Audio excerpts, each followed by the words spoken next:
Good evening. You're watching the main news on HKIBC. I'm Raymond Yeung. Here are tonight's top stories.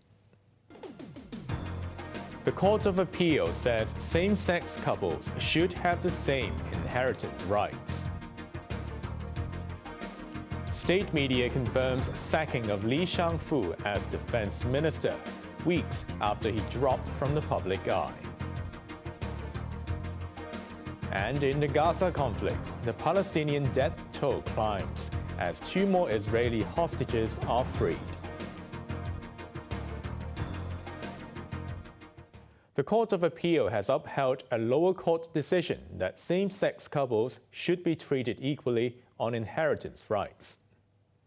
The case began in 2019 when Edgar Ng sought a judicial review after he married Henry Li in Britain. Ng was concerned that should he die, Li might not inherit his flat. Ng died in 2020, before the High Court ruled that excluding same-sex couples from certain benefits was discriminatory. The government appealed against the decision.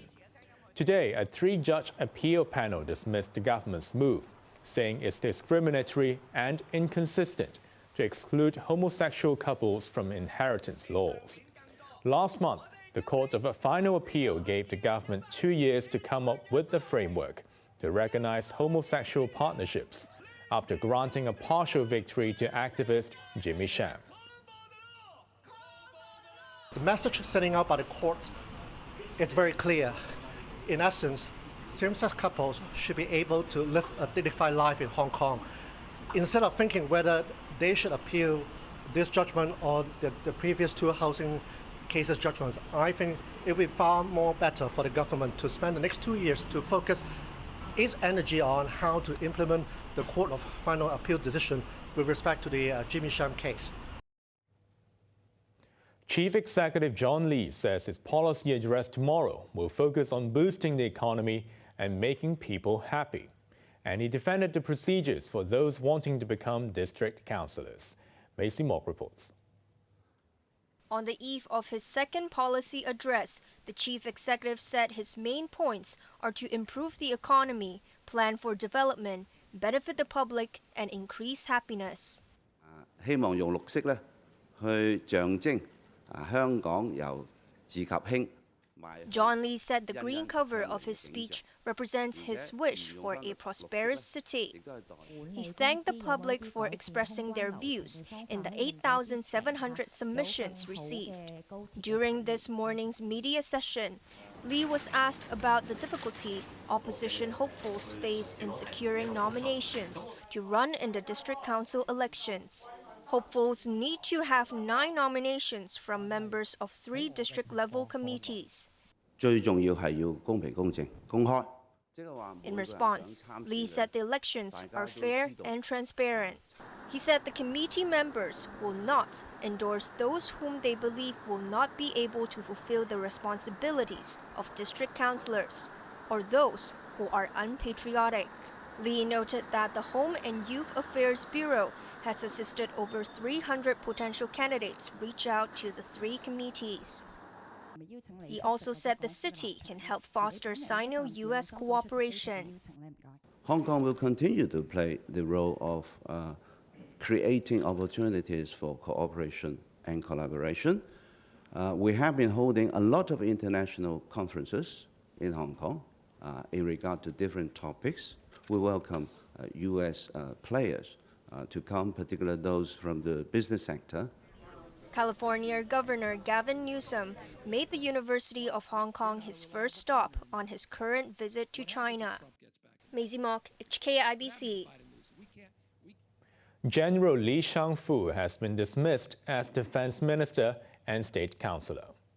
State broadcaster CCTV said the Standing Committee of the National People's Congress approved the decision. No reason was given, but Li was not seen in public for the past 2 months. A replacement has not been announced. In July, Qin Gang lost his position as foreign minister. He was removed from the State Council today. Overseas, the Palestinian death toll in the Gaza Strip has climbed above 5,000 as Israeli airstrikes continued, with former U.S. President Barack Obama voicing concern about mounting casualties. This came as Hamas freed 2 more Israeli hostages. Several Palestinian children were among those injured in an Israeli airstrike on the El Shati refugee camp near Gaza City. Many of the victims had to be treated on the floor because of a lack of beds and facilities. Another air raid on the southern city of Rafah also injured many children.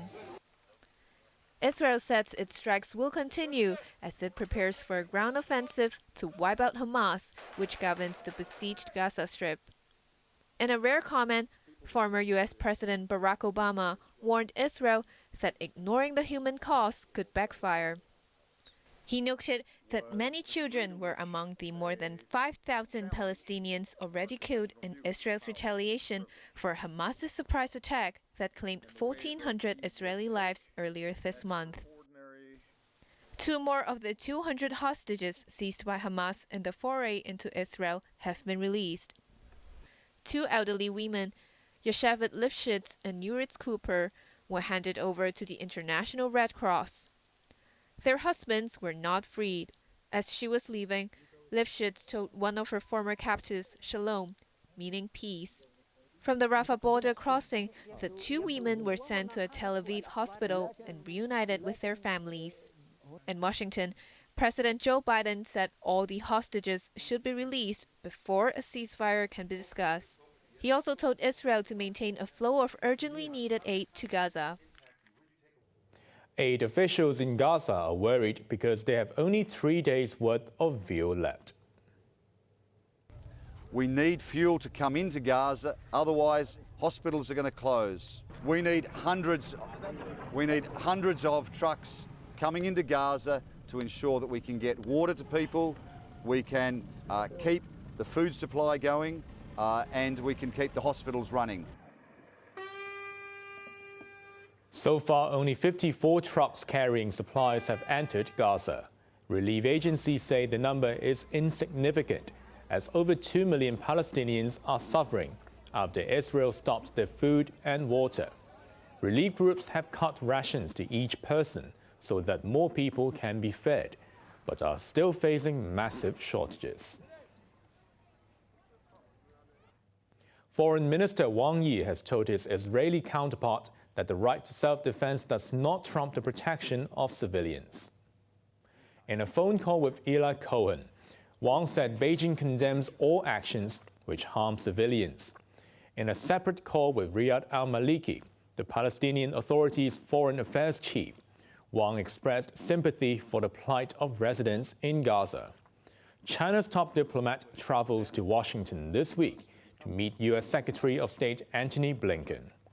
Wang's trip could lay the groundwork for a meeting next month between President Xi Jinping and his U.S. counterpart, Joe Biden. There was a lucky escape for more than 80 people heading to San Francisco after a man tried to shut down their plane's engines while in midair. The culprit, an off-duty pilot, was charged with attempted murder.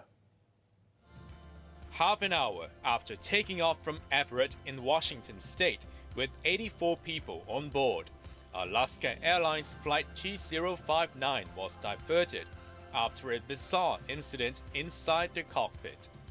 An off-duty pilot riding in the jump seat allegedly tried to disrupt the aircraft by engaging a fire extinguisher system, which would cut off fuel to the engines. The airline said the quick reaction of the crew to reset the T-handles ensured engine power was not lost. The commanding pilot was calm when reporting the incident to air traffic control. Just give you a heads up. We've got the guy that tried to shut the engines down out of the cockpit, and he doesn't sound like he's causing any issue in the back right now. I think he's subdued. Other than that, we want law enforcement as soon as we get on the ground and park. The flight, carrying 80 passengers and 4 crew, including the perpetrator, was safely diverted to Portland before continuing to San Francisco. Joseph Emerson was arrested in Portland and charged with 83 counts of attempted murder and one of endangering an aircraft. The 44-year-old has more than 2 decades of experience and a spotless record, according to the airline. The FBI is now trying to determine a motive.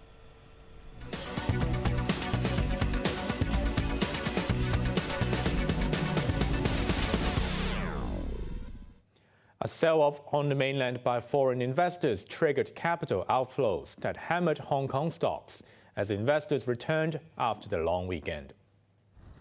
Despite intervention by Chinese state funds, the Hang Seng Index lost just over 1% to slip below 17,000 points. Tencent was down 2.1%, leading a tech decline. The ripple effect hit JD.com, which lost 2.8%. Mainland telecoms firm ZTE plunged 12% on disappointing third-quarter revenue. Short video app developer Kuaishou Technology slumped 5.1% after its chairman stepped down. Now let's take a look at the markets. The Hang Seng Index closed the day down by 180 points. The top 10 active stocks, Tencent lost $6. The tracker fund was down 19 cents, while Meituan was down 30 cents. JD.com down $2.75, BYD down $5.80, while Kuaishou was down $2.90. And finally, the weather. Staying fine in the next couple of days with temperatures of 25 to 30 degrees. Possible showers towards the weekend. And that's our main news for Tuesday night. Join us for more news at 11. I'm Raymond Yeung. Thanks for watching. Good night.